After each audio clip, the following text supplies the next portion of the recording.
They say blood is thicker than water, but I've learned that DNA can be thicker than both, especially when it comes to family secrets. My name is Michelle Anderson, and until 3 months ago, I thought being adopted was the biggest surprise of my life. I was wrong. I was adopted at birth by James and Maria Anderson, the most loving parents anyone could ask for. They never hid the fact that I was adopted. It was just part of our family story, like Dad's terrible dad jokes or Mom's award-winning apple pie. Being adopted never made me feel less of an Anderson, at least not until Aunt Karen decided to make it an issue. It started when the invitations went out for the Anderson family grand reunion. Grandpa Anderson was turning 90, and the entire extended family was gathering at his sprawling farmhouse in Vermont for a week-long celebration. Cousins were flying in from across the country, uncles and aunts were taking time off work, and everyone was talking about making it the biggest family event in Anderson history. Everyone except Aunt Karen, that is, as Grandpa's oldest daughter and self-appointed guardian of the Anderson family legacy. She'd taken charge of planning the reunion, and apparently she had some very specific ideas about who counted as family. I found out about her views during a family dinner at my parents' house. Karen was showing Mom the draft guest list, rambling about accommodations and meal plans. "Of course, we'll need accurate numbers," she said, not quite looking at me.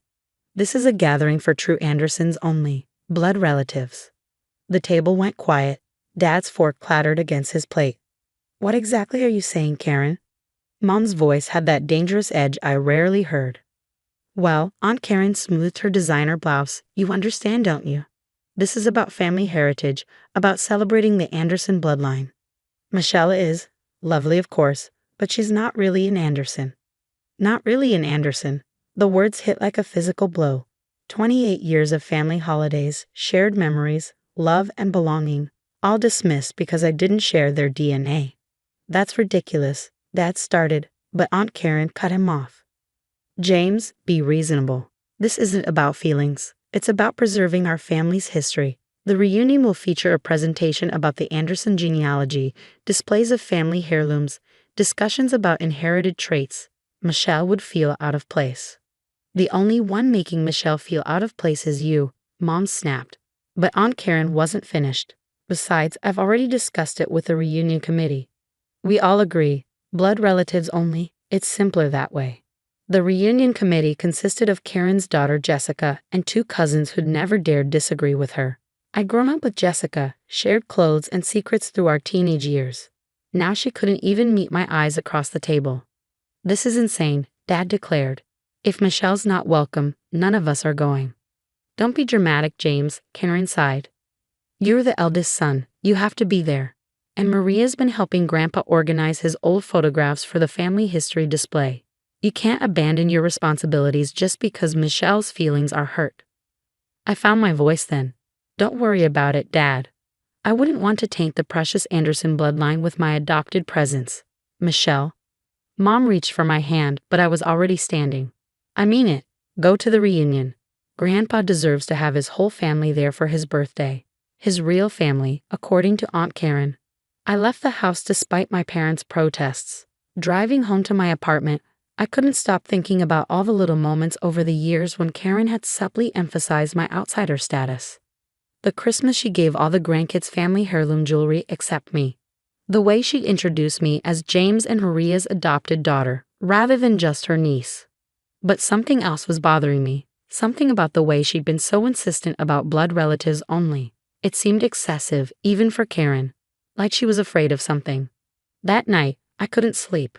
I kept thinking about the family photos Mom had been organizing for Grandpa's birthday. One in particular stuck in my mind, a faded Polaroid from a family picnic the year before I was adopted. Something about Karen's expression in that photo, the way she was standing apart from the group. The next morning, I called in sick to my job at the architectural firm and drove to my parents' house. Mom was at work, but I had a key. The boxes of old photos were still spread across the dining room table. I found the picnic photo easily enough. Summer of 1994, 3 months before my birth parents chose the Andersons to adopt me. The whole family was there, lounging on checkered blankets, paper plates balanced on their laps. Everyone looked relaxed, happy. Except Karen.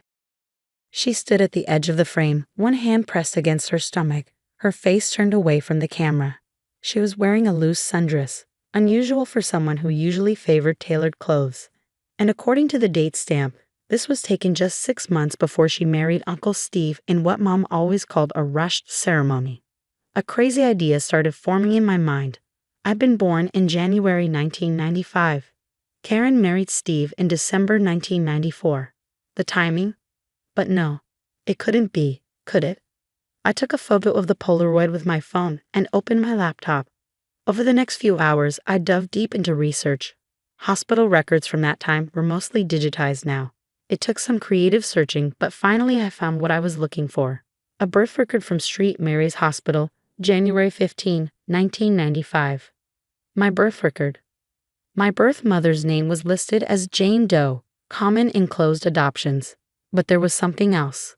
A nurse's note, probably misfiled during digitization. Patient requested complete confidentiality. Family connection to hospital board member K. noted. K. Karen Anderson. My hands were shaking as I pulled up the website for a major DNA testing company. I'd always avoided these services before, respecting my birth parents' wish for privacy. But now, the test kit arrived 2 days later.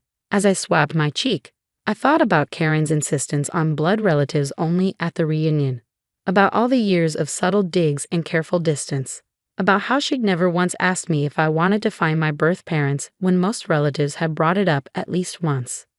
6 weeks later, my phone pinged with a notification. Your DNA results are ready. And that's when everything I thought I knew about family began to unravel. The DNA results loaded slowly, each new section revealing another piece of an impossible puzzle. First came the ethnic breakdown, predominantly Northern European, just like the Andersons.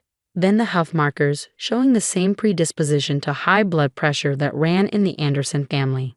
But it was the relative matches that made my heart stop. Close family match, Jessica Anderson, first cousin, estimated relationship, half-sibling. Below that, close family match, James Anderson, uncle, estimated relationship, father. My father wasn't my uncle. He was my father, biologically, which meant Karen was my mother. The room started spinning. I grabbed my phone, hands shaking, and called Mom. Not my adoptive mom, my real mom, the only mom who'd ever mattered. Michelle? She answered on the first ring. What's wrong? I need you and Dad to come over. Now, and bring that photo album from 1994. They arrived 20 minutes later, finding me still staring at my laptop screen. Without a word, I turned it to face them. Oh God, Mom whispered, sinking onto my couch. Dad's face went pale. How long have you known? I asked. We didn't, Dad said quickly, not for certain. We suspected. Karen never confirmed it. Mom took my hand. When we were chosen for adoption, we were told it was a closed adoption through the hospital. But the social worker, she hinted that there was a family connection. We thought maybe a distant relative. Then at the hospital, I saw Karen in the maternity ward. She said she was visiting a friend, but she begged us not to tell anyone, Dad continued. Said it would destroy her life, her chances with Steve. We agreed because we wanted you so badly, and we were afraid if we didn't. She changed her mind, I finished. The pieces were falling into place. Karen's distance, her insistence on keeping me separate from real family events, her obsession with bloodlines and heritage. We should have told you. Mom was crying now. But as the years passed, it seemed kinder not to. You were ours, completely ours. The how didn't matter. I hugged them both, these parents who had chosen me, loved me, protected me, even from the truth. Does Grandpa know? Dad shook his head. I don't think so. Karen told everyone she was staying with a cousin in Maine during that time. I looked at the reunion invitation still sitting on my coffee table. The Anderson family grand reunion was starting in 3 days.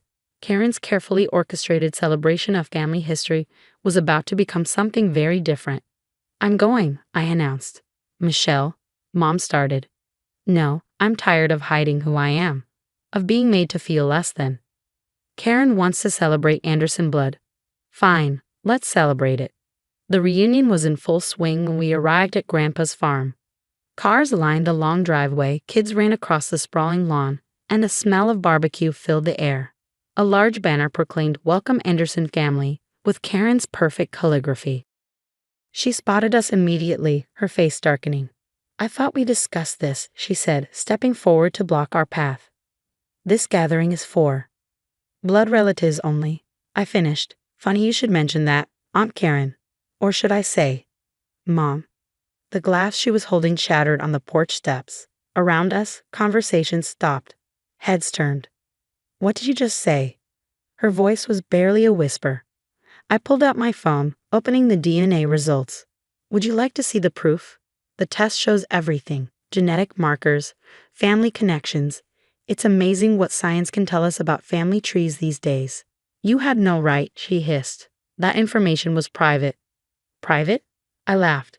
"Like how you spent my entire life treating me like a dirty secret, making me feel like I didn't belong in my own family?" "Keep your voice down," she pleaded, looking around frantically. "Why? Isn't this what the reunion is about, celebrating Anderson family history?" "Well, here's a piece of history for everyone. 28 years ago, Karen Anderson had a baby. Instead of acknowledging her child, she gave it up in a closed adoption. But here's the twist. She arranged for her own brother to adopt the baby, then spent the next 3 decades pretending that child was a stranger." The porch had gone completely silent. Jessica stood frozen halfway down the steps, her face a mask of shock. "Is this true?" The question came from Grandpa Anderson, who had wheeled himself onto the porch during my speech. "Karen? Is Michelle? Is she yours?" Karen's carefully maintained composure cracked. "Daddy, I was young, unmarried. It would have ruined everything with Steve." "So you gave your baby to James and Maria." Grandpa's voice was quiet. "And then spent years making that same child feel unwelcome in her own family." "I did what I had to do," Karen cried. "I gave her a good home, responsible parents. What more was I supposed to do?" "Love her," Jessica said suddenly. All heads turned to my half-sister. "You were supposed to love her, Mom. Like you loved me. Instead, you made me treat my own sister like an outsider." The next few hours were chaos. Family members took sides, arguments erupted, old secrets spilled out. Uncle Steve stormed off, shouting about decades of lies. Cousins who had followed Karen's lead in excluding me now looked ashamed. But something else happened too. Jessica hugged me, really hugged me, for the first time in years. "I always wanted a sister," she whispered. Grandpa insisted on hearing every detail of my life, proudly declaring that my architectural talent must come from his side of the family. Karen left early, refusing to participate in the spectacle, as she called it, but her departure felt like a weight lifting. For the first time, I could just be an Anderson, no qualifiers, no explanations needed. Later that evening, as fireflies danced across the farmhouse lawn, Grandpa called everyone together. "Family," he began, his voice strong despite his age, "is not about keeping secrets. It's not about blood or DNA or who has the right to belong. Family is about love, messy, complicated, sometimes painful love." He turned to me. "Michelle, you've been an Anderson since the day James and Maria brought you home. Not because of whose blood you carry, but because of the love you've both given and received. I'm sorry it took us this long to say it properly. 1 year has passed since that reunion. Karen still won't speak to me, but I'm okay with that. Jessica and I meet for coffee weekly, making up for lost time. She's pregnant now. I'm going to be an aunt. Mom and Dad are still Mom and Dad. Finding out they're my biological aunt and uncle hasn't changed anything about our relationship. If anything, it's stronger for having the truth in the open. Last week, I found a package on my doorstep. Inside was an old jewelry box and a note in Grandpa's shaky handwriting. This belonged to your grandmother. She would have wanted her granddaughter to have it, not because of blood, but because of the heart you've shown in forgiving this family's mistakes. Love, Grandpa. The necklace inside was the same one Karen had pointedly not given me all those Christmases ago. Now it sits in my jewelry box not as a symbol of bloodlines or heritage, but as a reminder that family is what we make it. Sometimes the truth hurts, sometimes it heals, and sometimes, like a DNA test that reveals both roots and wings, it sets us free to become who we were always meant to be, not just blood relatives, but true family.